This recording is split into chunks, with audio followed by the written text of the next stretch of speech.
The following is a special presentation of Tony Kurre Radio. Want the real story behind the sound bites and headlines? Let's find the facts. Remember, it's not a conspiracy theory if it's the truth.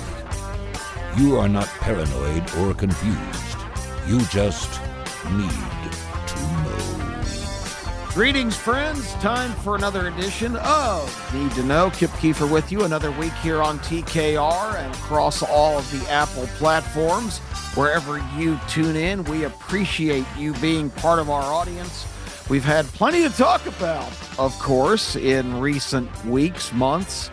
The Donald Trump administration Part 2, the sequel, is rollicking underway, of course, now 1 month in the books and a little bit plus, but certainly has never been a dull moment since the Trumpster took the mantle again.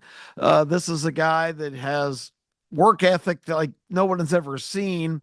I think it's really ironic that the big controversy right now in Washington, of course, is the Doge organization, committee, whatever you want to call it, which basically is just an offshoot from the White House. It's an executive branch appointed group led by Elon Musk that is in charge of figuring out where all of your paycheck,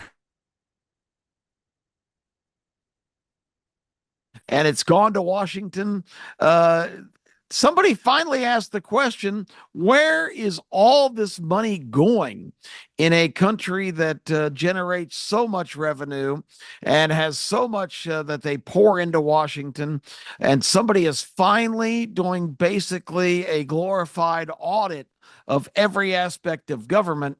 And that is causing just undisturbed. I was looking for the right word there. Constant sound bites and arguments and different things from both sides. Of course, it's hard to understand how one side, and I've told you since this show began, that the whole idea of it's Republican, Democrat, it's politics, it's cynical, all the things you hear is all nonsense, because this is not Republican, Democrat. This is not left, right. This is not conservative, liberal, conservative, Marxist, conservative, socialist. This is Washington, D.C., the organism in its whole, in its totality, against the rest of us in America. We are not in Washington, so we really don't register very much on the important scale, other than at election time. That's the only time they're really concerned about you and me and everybody outside the Beltway. And of course, they're really concerned now because in the 2024 election, the American people stepped up and sent a resounding message to the Washington swamp. We know what you're up to now. We're done with this. Game over. It's time to turn the page. We want massive reform. And the definition of massive reform is one Elon Musk, because Elon Musk was the man for the job, just like Donald Trump right now is the man for the job. You heard Trump during the campaign say, well, they're frustrated. They've tried everything to get me, to knock me off, even tried to shoot me a couple times. He says, but I don't need their money. I don't care what they try to do. I'm not doing this for them. I've told you several times on this show that my former boss, a very close personal friend of Donald Trump, in fact, when he was getting sworn in at the inaugural ceremony back on February 20th, you saw my former boss, Phil Ruffin, in the background, standing right up there on the podium, right behind the ceremony. Phil was front and center to watch his friend being sworn in. Phil, of course, owns casinos in Las Vegas, commercial and retail property all over the country and throughout the Caribbean. Phil told me on a phone call around the election time in 2016, when Trump got in the first time, Phil said, I told Donald, what the hell? Why are you doing this? Why do you want to be president? You're making billions. You're king of the world. You do whatever you want. You have all your own golf courses. You can go wherever you want, do whatever you want. Why do you want this frustration? And basically, what Donald Trump told his best friend, and this is why I know it's totally credible. This is not secondhand. He told him directly. He said, "Phil, I love this country. It's broken, and I'm the only one who can fix it." And that is truly what his motivation is.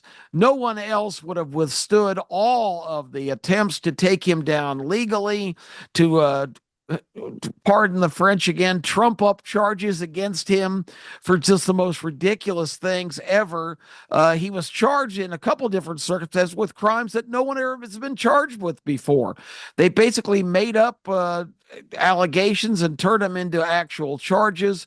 And so the whole saga has been ridiculous, but I don't want to focus on that today. I want to kind of stick to the point. Why Elon Musk? Because Trump learned so much that first trip to Washington, D.C. in 2016.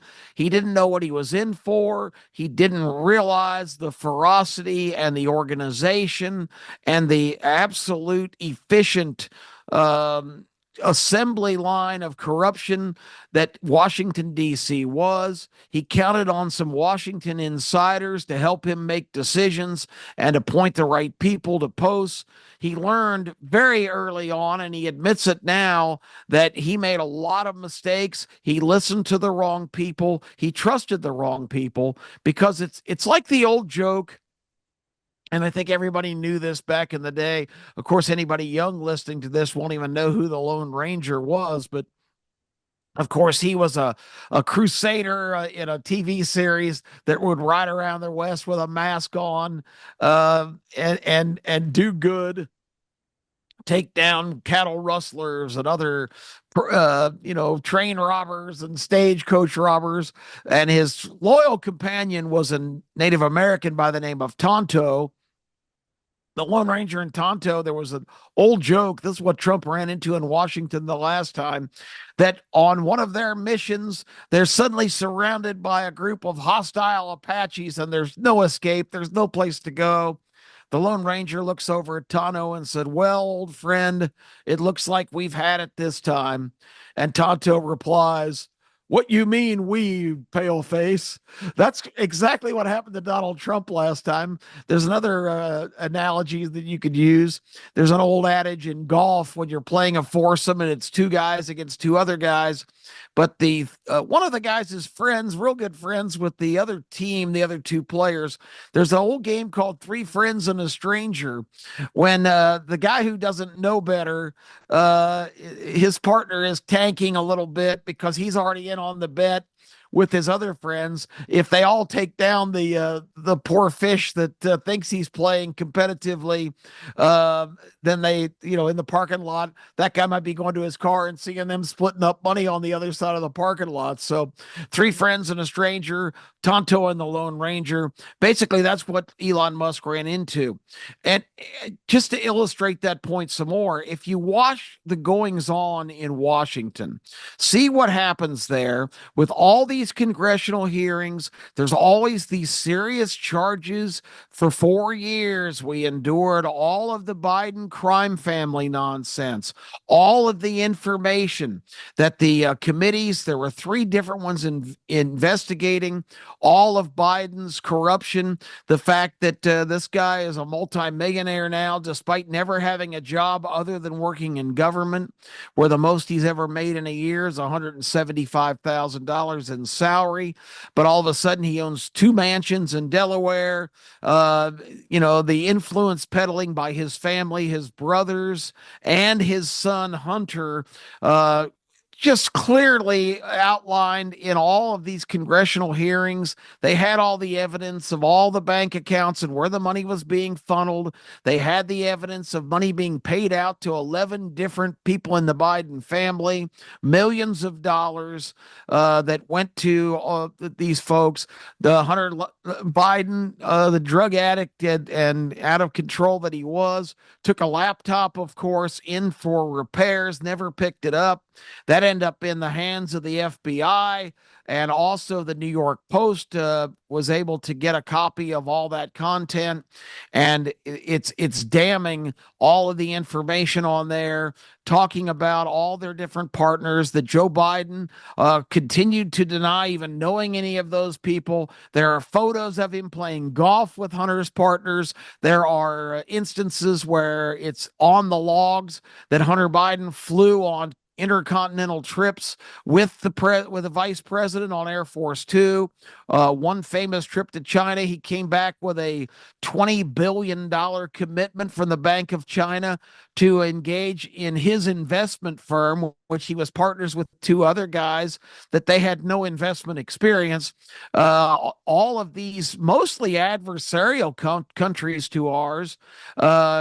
We're just giving all these great deals. Anyway, the point of it is there's always these investigations. There's always all of this uproar, but nothing ever happens. And the reason it doesn't happen is because the Washington organism protects itself, because there's nobody in the swamp there, Republican, Democrat, independent, government lifer, bureaucrats, people that run agencies, bureaus, departments. Everybody has their hand in the till. Everybody is riding the gravy train. You cannot be a crusader there and be a Washington insider, because you're implicating yourself in the same scam that you're trying to take somebody down on. There are 10 scams on your record, and everybody knows everybody else's business there. This started with the FBI has not just been corrupt in our era.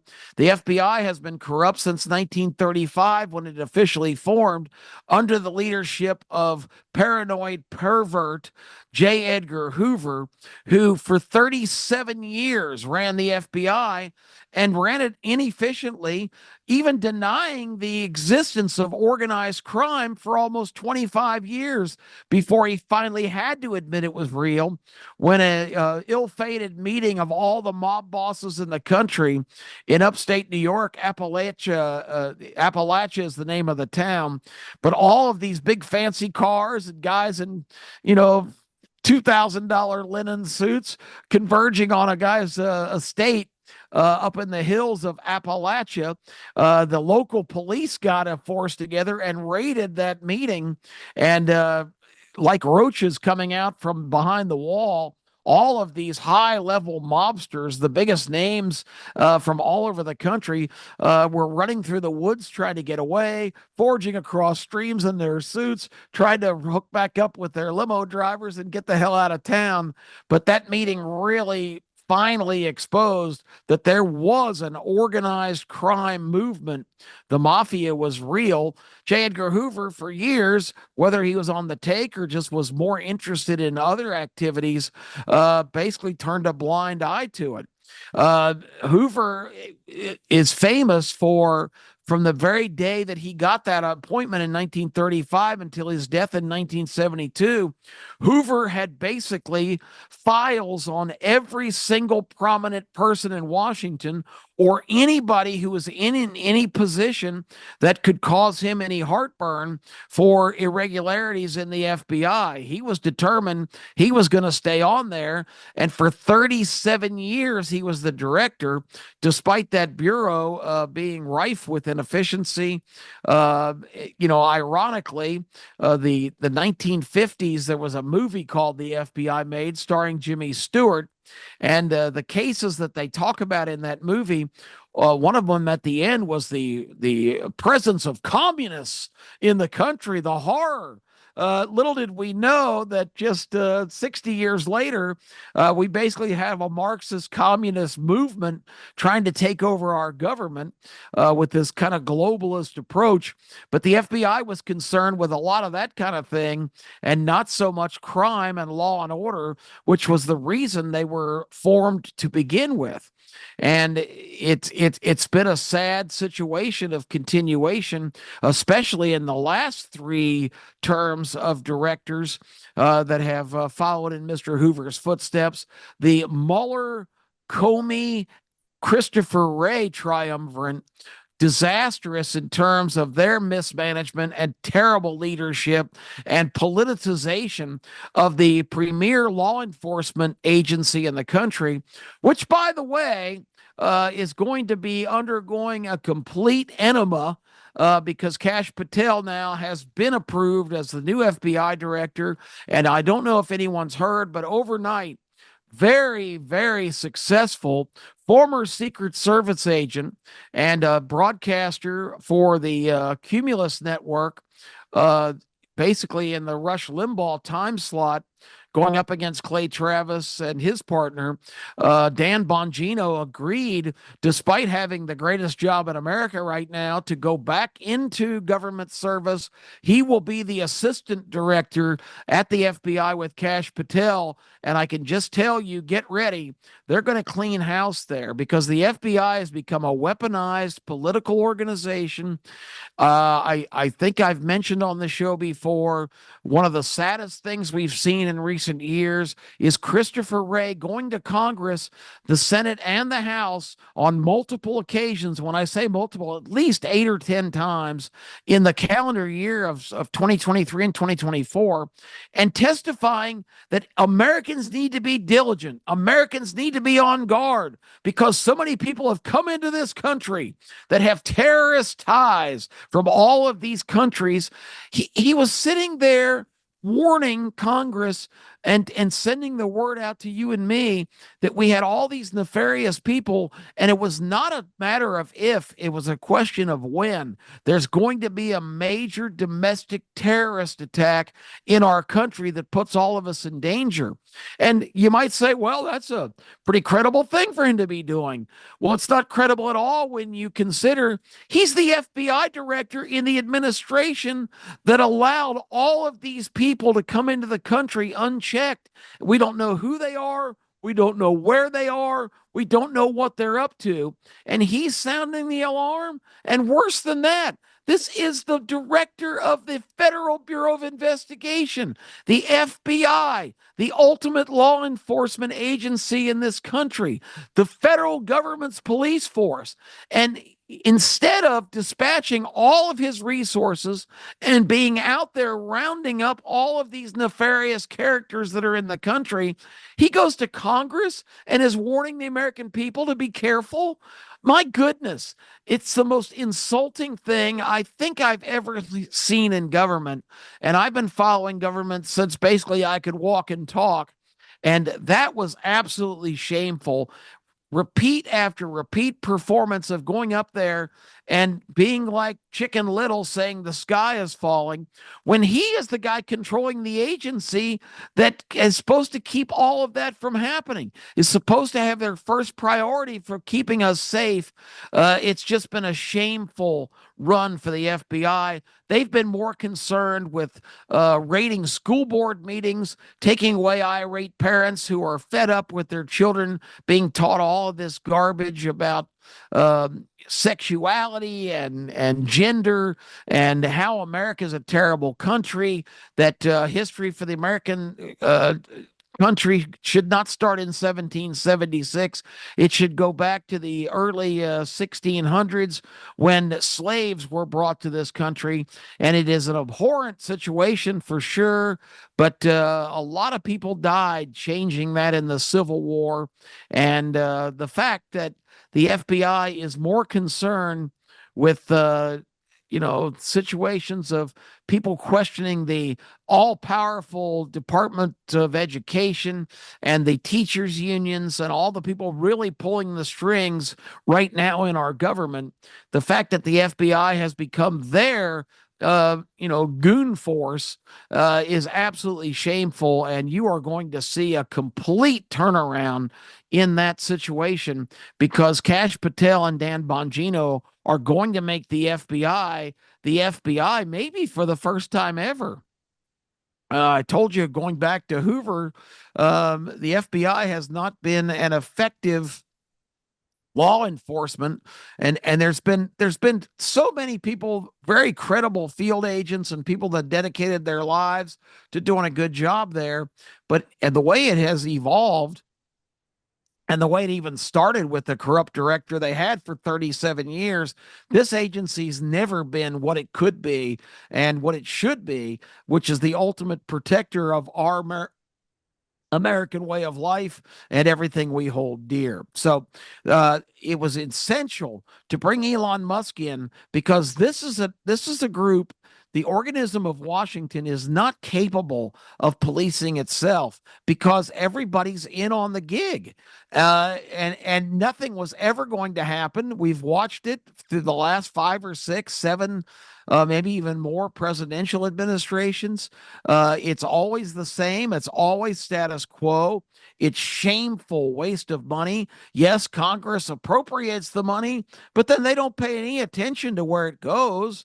It goes to all these different agencies. It goes to all these different places.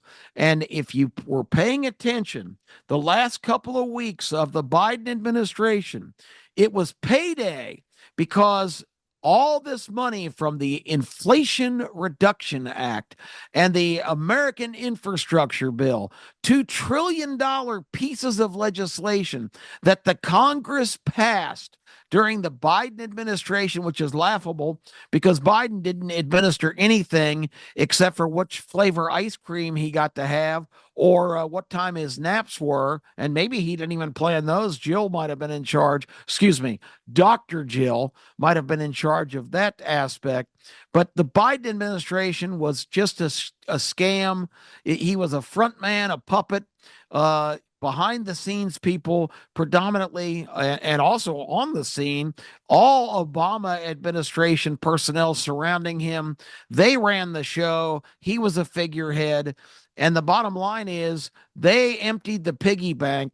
Those $1 trillion deals, all the money that was still in the agencies that it was assessed to, particularly the Environmental Protection Agency, the EPA, unloaded in the last 7 days of the Biden administration. Get ready for this: 20 billion with a B, $20 billion paid out to only like 8 entities. So you do the math. That's at least a couple of billion for each, and more. 2.5 billion in that neighborhood. One of the recipients of that $20 billion, getting approximately 2 billion, was an organization called Climate Watch. Climate Watch was formed in Atlanta by failed gubernatorial candidate Stacey Abrams, who ran twice for governor of Georgia in 2020 when she was defeated by Brian Kemp. She refused to concede, so I guess she's still holding out that something's going to change. Of course, in 2024, Kemp beat her by a much wider margin.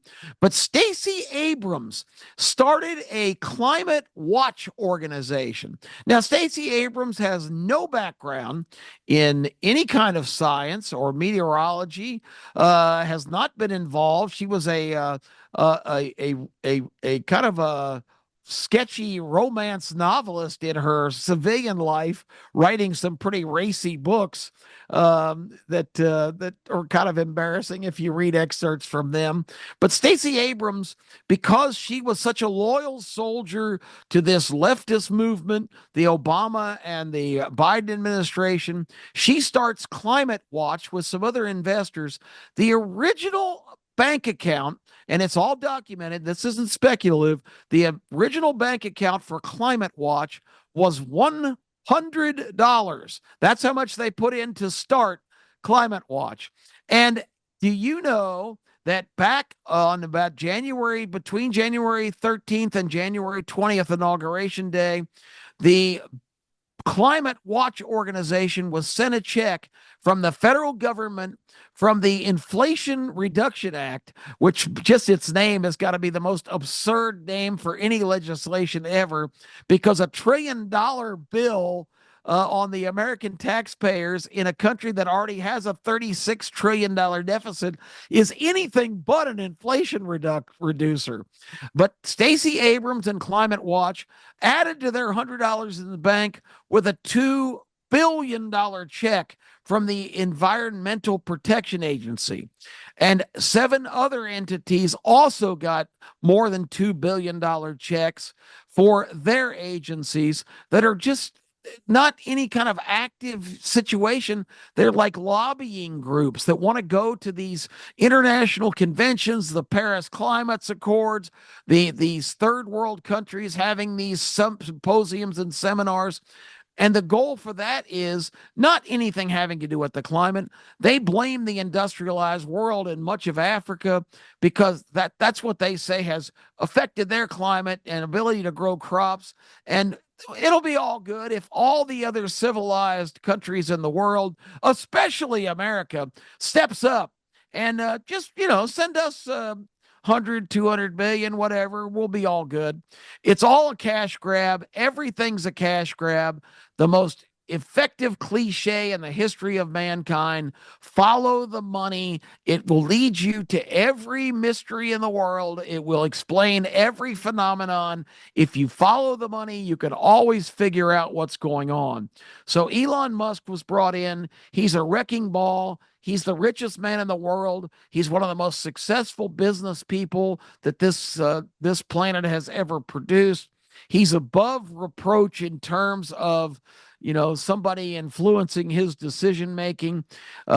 He is a naturalized citizen. So I heard some idiot a few weeks ago say, well, he's got his eye on the White House. Well, he might have his eye on the White House, but he can't occupy it because he was not born in this country. And unless there's major constitutional changes, that's not going to fly. So Musk befriended Donald Trump, understands exactly where we were as a country and where we were trying to go. This Marxist movement, if they would have gotten another term, it might have been the game over. But the American people were smart enough to step up and send a mandate to Washington is, we're not going to stand for this. So Musk is a wrecking ball. Trump wants him to be even more aggressive, go after this kind of fraud. I've got a new name for it. I'm calling it WAFT. WAFT. It's because you always hear them talking about waste, abuse, and fraud. I've added the T. The T is for theft. So WAFT has to end. WAFT. It got to end. And Elon Musk right now is finding all kinds of nooks and crannies with all of these swamp creatures who are all being are actually pocketing tons of money. And now you've got the corrupt press crying all the time, what about these poor people that have given their lives to public service, working in the federal government? They're taking their jobs away. These are people that haven't gone to work since the COVID year in 2020. A lot of them have second jobs. They still get their government checks. They don't do anything. They are just riding the gravy train like everybody else in Washington. I told you last week, drive around Northern Virginia and Washington. The gated communities get just more spectacular one after another. People that just have regular jobs in these agencies and bureaus and department are living in $5-6 million houses in these opulent communities. It is absolutely unbelievable to go just spend a little time up there and look around at what's happening. It's got to stop. It's my money. It's your money. And they are using it as their own little, slush fund because Congress appropriates the money, sends it out, and then it's apportioned to all the people that are in line with their hands out, looking for favors, who have started organizations specifically because they've been loyal soldiers and big contributors to these campaigns. It's a vicious circle. It's money going in everybody's pocket that's involved, and it's got to stop.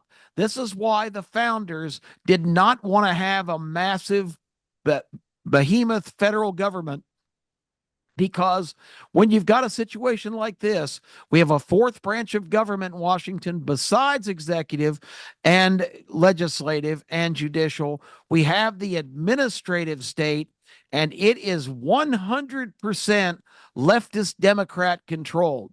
Their elections come and go. The White House changes hands. Congress, the House of Representatives, and the Senate. But one thing that they've got in place that they've built meticulously is the administrative state, which is 100% Democrat. And they write most of the rules and regulations. They enforce all of the policies of these coming and going governments. They are the mainstay. And now we're hearing, oh, they're laying off tens of thousands of these poor people who have not done a damn thing except collect money from the government, from you and me for the last 4 years. How often do we hear Boeing is laying off 15,000 employees because of disappointing sales and performance? Starbucks is closing 10,000 locations, which is going to cost people 14,000 jobs. The Ford plant in, Bumble Blank, Montana is shutting down after 50 years, and 17,000 people are going to be out of a job. In the private sector, this is standard procedure. When things are not going well financially, you close them down. You don't continue to operate a loser. In government, even though we're got a $36 trillion deficit, we just print some more money and roll right along because everybody's still getting paid. And that includes the congressman. That includes all the people at the administrative state. That includes all of the people contributing to these situations, because then their payback for supporting these people is they get these massive grants from the government, like Stacey Abrams and Climate Watch, whose bank account went from $100 to $2,100,000,000 in the blink of an eye. They don't do anything. They just want to spend it to go stay in five-star hotels, eat caviar, drink champagne at these conferences with all of these other phony balonies crying about the climate and crying about this is the greatest existential threat to humanity. It's all contrived. It's all BS. Don't buy any of it. And please don't listen to the news media, because they are as complicit as the people that are causing the issues, because their networks are benefiting too with giant grants of money for various things. It's a vicious circle. It's something you have to know about, because to stop it, you need to get involved in the political process. Call your congressman, call your senators, tell them to shut down the gravy train. You might get some resistance because they're on the train too, but it's got to stop. We've got to get to a point where we got some term limits for Congress and these lifetime appointments for these sacred cow government employees who should be treated just like any private sector employee like me and you. If we don't do our job, if we're not good at what we're doing, if our company's not making money, you don't continue. These people think they have this lifetime deal, and they've got unions and all kinds of contracts and all kinds of technicalities that keep them employed when they're doing not a damn thing. So it's time for Americans to not just vote.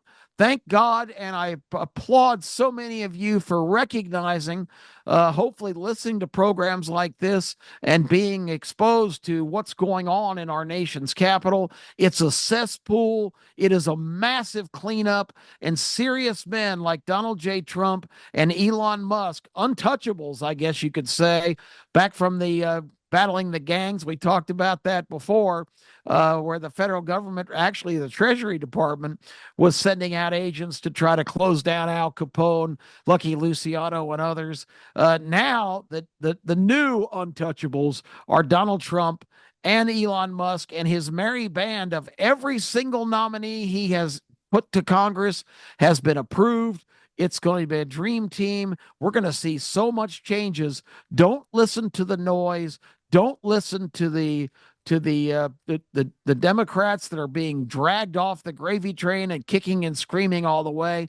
And for sure, don't listen to the media, who is right in the middle of it all and benefits as well as all the other gravy sucking pigs up there. It's time to close down the show. This show and the show in Washington. We appreciate you tuning in every week. Kip Keefer, thanks for listening to Need to Know.